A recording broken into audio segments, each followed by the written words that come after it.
LibriVox.org. The Mystery of the Yellow Room by Gaston Leroux. Chapter 29.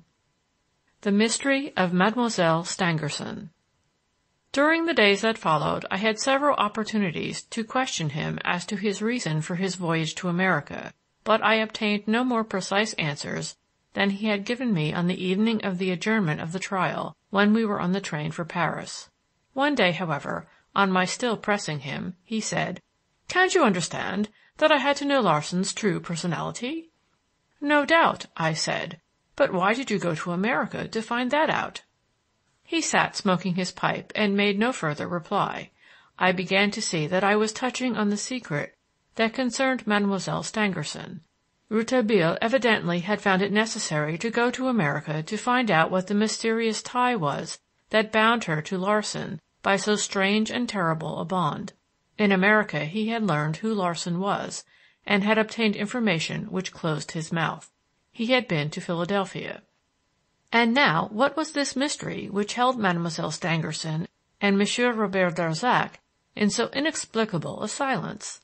After so many years, and the publicity given the case by a curious and shameless press, now that Monsieur Stangerson knows all and has forgiven all may be told. In every phase of this remarkable story, Mademoiselle Stangerson has always been the sufferer. The beginning dates from the time when, as a young girl, she was living with her father in Philadelphia. A visitor at the house, a Frenchman, had succeeded by his wit, grace, and persistent attention in gaining her affections. He was said to be rich, and had asked her of her father. Monsieur Stangerson, on making inquiries as to Monsieur Jean Roussel, found that the man was a swindler and an adventurer. Jean Roussel was but another of the many names under which the notorious Ballmeyer, a fugitive from France, tried to hide himself. Monsieur Stangerson did not know of his identity with Ballmeyer. He learned that the man was simply undesirable for his daughter. He not only refused to give his consent to the marriage, but denied him admission into the house. Mathilde Stangerson, however, had fallen in love. To her, Jean Roussel was everything that her love painted him. She was indignant at her father's attitude, and did not conceal her feelings. Her father sent her to stay with an aunt in Cincinnati. There she was joined by Jean Roussel, and in spite of the reverence she felt for her father, ran away with him to get married. They went to Louisville and lived there for some time. One morning, however, a knock came at the door of the house in which they were, and the police entered to arrest Jean Roussel. It was then that Mathilde Stangerson, or Roussel, learned that her husband was no other than the notorious Ballmeyer. The young woman in her despair tried to commit suicide. She failed in this, and was forced to rejoin her aunt in Cincinnati. The old lady was overjoyed to see her again.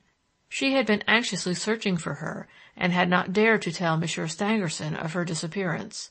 Mathilde swore her to secrecy, so that her father should not know that she had been away.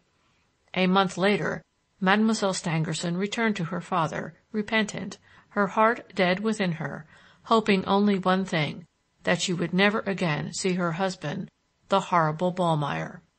A report was spread, a few weeks later, that he was dead, and she now determined to atone for her disobedience by a life of labor and devotion for her father. And she kept her word. All this she had confessed to Robert Darzac, and believing Ballmeyer dead, had given herself to the joy of a union with him. But fate had resuscitated Jean Roussel, the Ballmeyer of her youth. He had taken steps to let her know that he would never allow her to marry Darzac, that he still loved her. Mademoiselle Stangerson never for one moment hesitated to confide in Monsieur Darzac. She showed him the letter in which Jean Roussel asked her to recall the first hours of their union in their beautiful and charming Louisville home.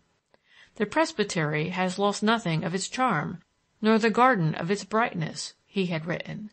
The scoundrel pretended to be rich, and claimed the right of taking her back to Louisville. She had told Darzac that if her father should know of her dishonor, she would kill herself.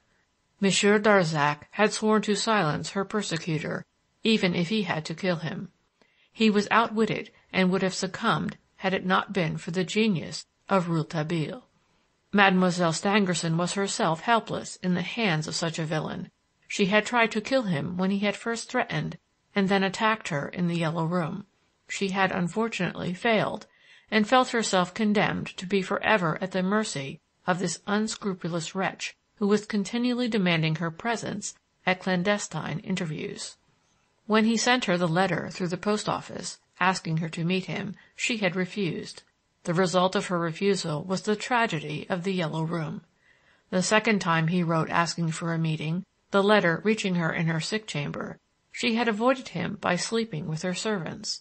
In that letter the scoundrel had warned her that since she was too ill to come to him, he would come to her, and that he would be in her chamber at a particular hour on a particular night. Knowing she had everything to fear from Ballmeyer, she had left her chamber on that night. It was then that the incident of the inexplicable gallery occurred. The third time she had determined to keep the appointment. He asked for it in the letter he had written in her own room on the night of the incident in the gallery, which he left on her desk. In that letter he threatened to burn her father's papers if she did not meet him. It was to rescue these papers that she made up her mind to see him. She did not for one moment doubt that the wretch would carry out his threat if she persisted in avoiding him, and in that case the labors of her father's lifetime would be forever lost. Since the meeting was thus inevitable, she resolved to see her husband and appeal to his better nature. It was for this interview that she had prepared herself on the night the keeper was killed. They did meet, and what passed between them may be imagined. He insisted that she renounce Darzac. She, on her part, affirmed her love for him. He stabbed her in his anger, determined to convict Darzac of the crime. As Larsan, he could do it, and had so managed things that Darzac could never explain how he had employed the time of his absence from the chateau. Ballmeyer's precautions were most cunningly taken. Larsan threatened Darzac, as he had threatened Mathilde, with the same weapon and the same threats. He wrote Darzac urgent letters, declaring himself ready to deliver up the letters that had passed between him and his wife, and to leave them forever if he would pay him his price. He asked Darzac to meet him for the purpose of arranging the matter, appointing the time when Larsan would be with Mademoiselle Stangerson. When Darzac went to Epinay, expecting to find Ballmeyer or Larsan there, he was met by an accomplice of Larsan's, and kept waiting until such time as the coincidence could be established. It was all done with Machiavellian cunning, but Ballmeyer had reckoned without Joseph Rouletabille. Now that the mystery of the Yellow Room has been cleared up, this is now the time to tell of Rouletabille's adventures in America. Knowing the young reporter as we do, we can understand with what acumen he had traced, step by step, the story of Mathilde Stangerson and Jean Roussel. At Philadelphia he had quickly informed himself as to Arthur William Rance. There he learned of Rance's act of devotion, and the reward he thought himself entitled to for it. A rumor of his marriage with Mademoiselle Stangerson had once found its way into the drawing-rooms of Philadelphia. He also learned of Rance's continued attentions to her and his importunities for her hand. He had taken to drink, he had said, to drown his grief at his unrequited love. It can now be understood why Rouletabille had shown so marked a coolness of demeanor towards Rance when they met in the witness's room on the day of the trial. The strange Roussel-Stangerson mystery had now been laid bare. Who was this Jean Roussel? Rouletabille had traced him from Philadelphia to Cincinnati. In Cincinnati he became acquainted with the old aunt, and had found means to open her mouth. The story of Ballmeyer's arrest threw the right light on the whole story. He visited the presbytery, a small and pretty dwelling in the old colonial style, which had, indeed, lost nothing of its charm. Then, abandoning his pursuit of traces of Mademoiselle Stangerson, he took up those of Ballmeyer. He followed them from prison to prison, from crime to crime.